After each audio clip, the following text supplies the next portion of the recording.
जमीन जायदाद का बंटवारा जो है ना, हर परिवार में एक समय में आपको देखने को मिलेगा। यानी समय ऐसा आता है कि परिवार में अगर मान लेते हैं विवाद है, अच्छा नहीं चल रहा है, तो बाद में जाकर जो है परिवार में क्या हो गया, बंटवारा हो गया। लेकिन मामला पटना हाईकोर्ट तक पहुंच गया।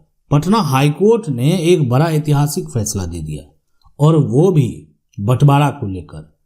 बहुत सारे लोग देखते होंगे कि मौखिक बंटवारा कर लेते हैं। परिवार में है, मान लेते हैं कि यहाँ पर दादा हैं, दादा के 2 बेटे हैं, पिता हैं, आपके चाचा हैं, तो आपस में इन्होंने क्या किया कि मौखिक बंटवारा ही कर लिया कि ठीक है, कोई विवाद ही नहीं है। यानी सीधा सीधा बात है ना, बोलते हैं ना, सुनो बच्चों, हम अपनी जो है ना जमीन आपस में बांट लेते हैं, जुबान की कीमत है।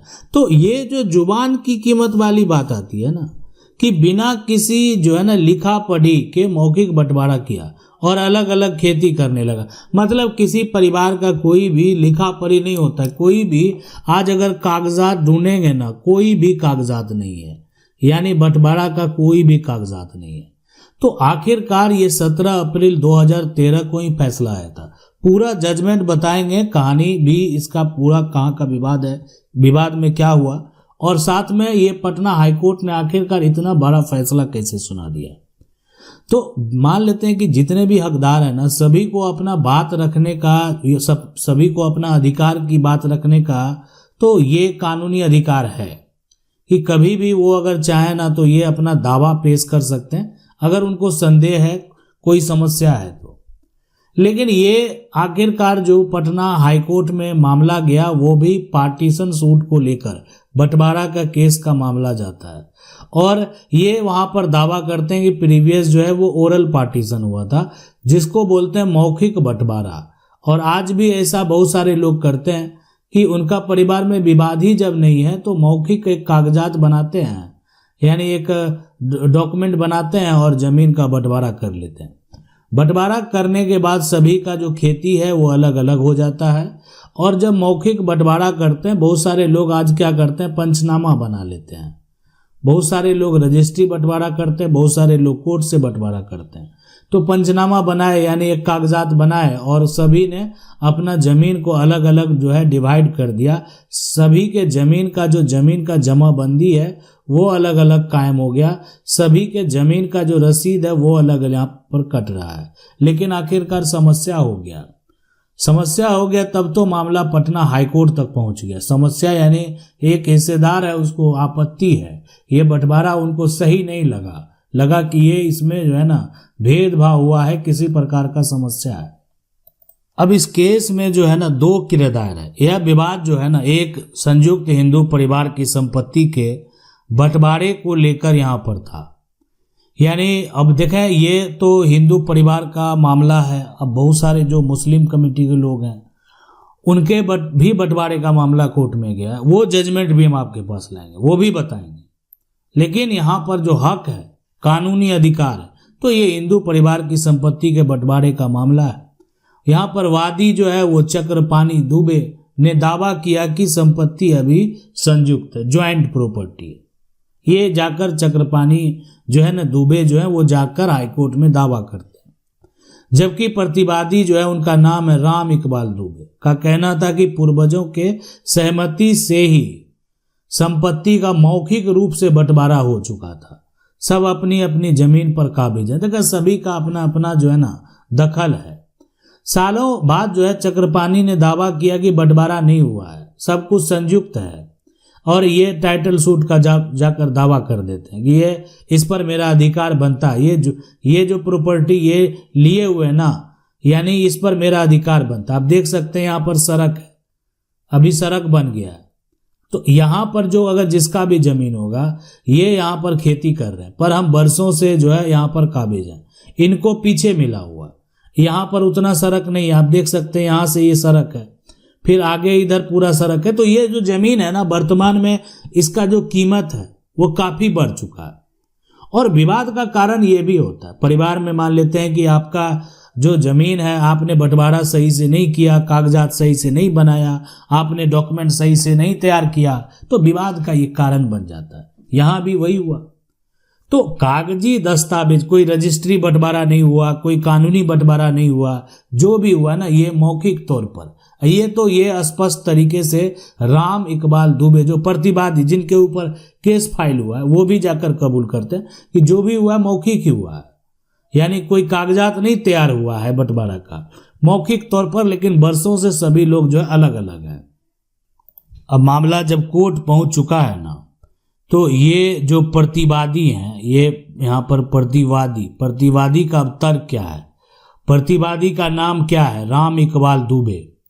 अब राम इकबाल जो हैं वो कोर्ट में जाकर जो है ये स्पष्ट तरीके से कहते हैं कि देखें बंटवारा जो है, यानी ऐसा नहीं हुआ है, बंटवारा हुआ है, यानी लेकिन बंटवारा जो हुआ है ये बंटवारा कौन सा बंटवारा है?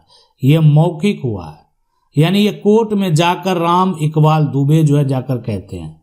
और वर्षों से, कई वर्षों से सभी का अपना अपना दखल है, अपना अपना क्या है? दखल है।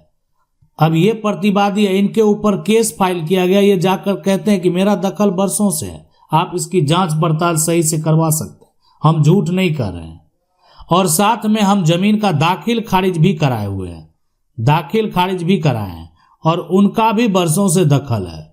और वो ऐसा नहीं है कि दाखिल खारिज नहीं कराए, वो भी अपने जमीन का जो है दाखिल खारिज कराए हुए हैं। तो अब जो है एक तरह से देख सकते हैं, मेरा ये म्यूटेशन कॉपी है, हम पूरा जो है लगान रसीद हम दे रहे हैं, सरकार को भी टैक्स दे रहे हैं, और वर्षों से हम उस जमीन पर जो है अपना अलग लगान जमा कर रहे हैं।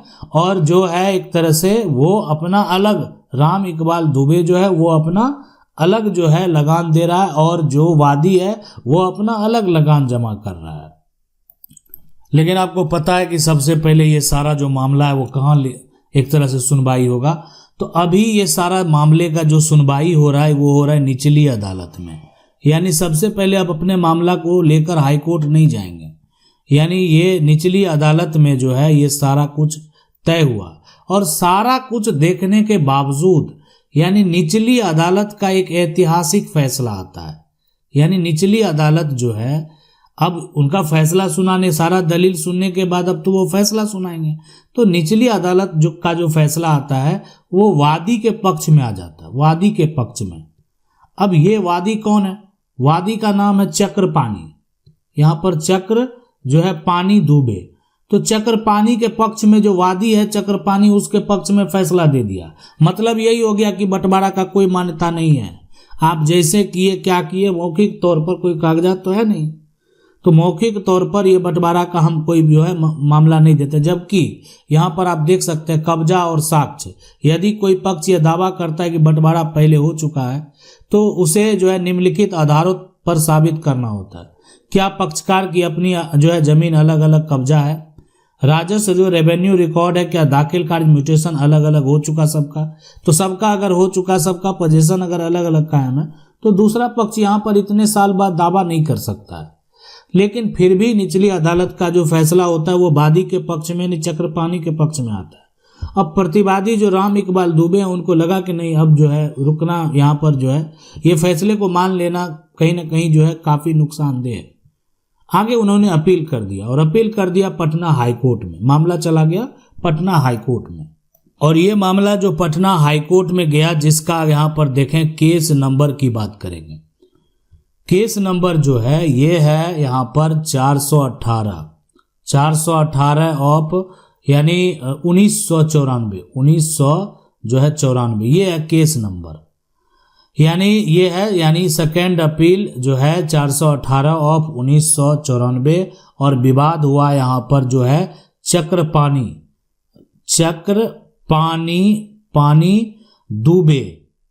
दुबे और यानी वर्सेस जो है राम इकबाल दुबे, इसी के बीच का विवाद है।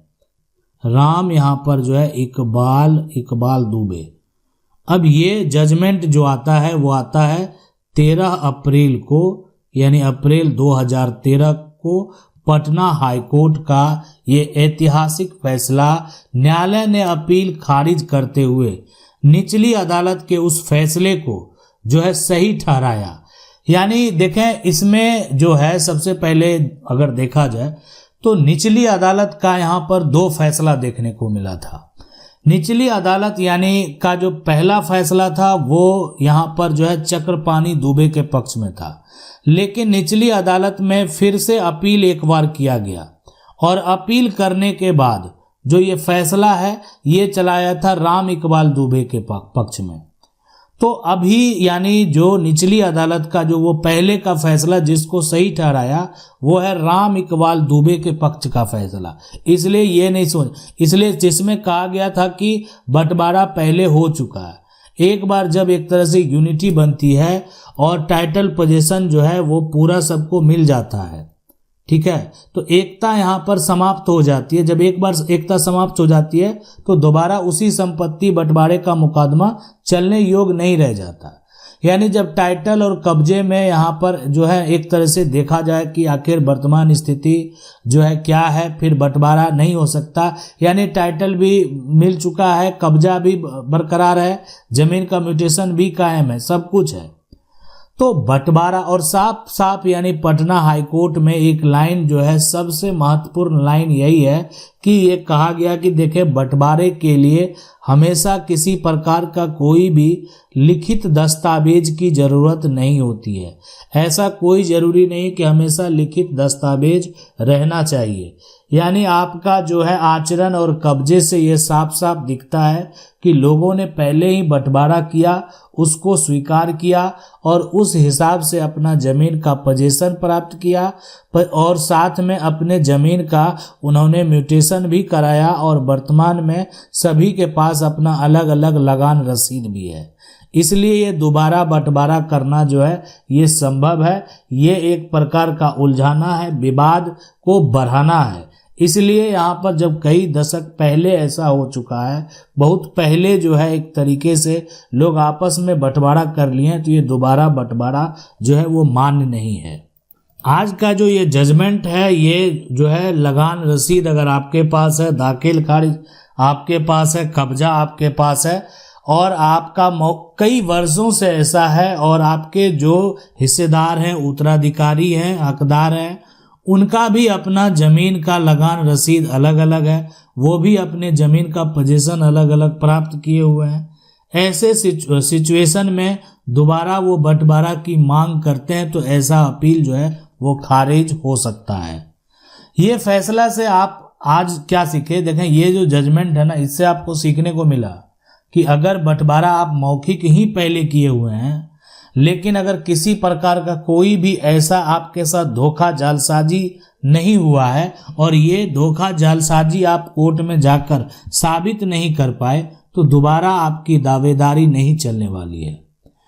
आशा करते हैं वीडियो अच्छा लगा होगा। वीडियो को लाइक जरूर कर दें। चैनल को पहली बार देख रहे हैं, सब्सक्राइब करके जो बेल आइकन है उसको जरूर दबा लें। मिलते हैं अगले वीडियो में, तब तक के लिए जय हिंद।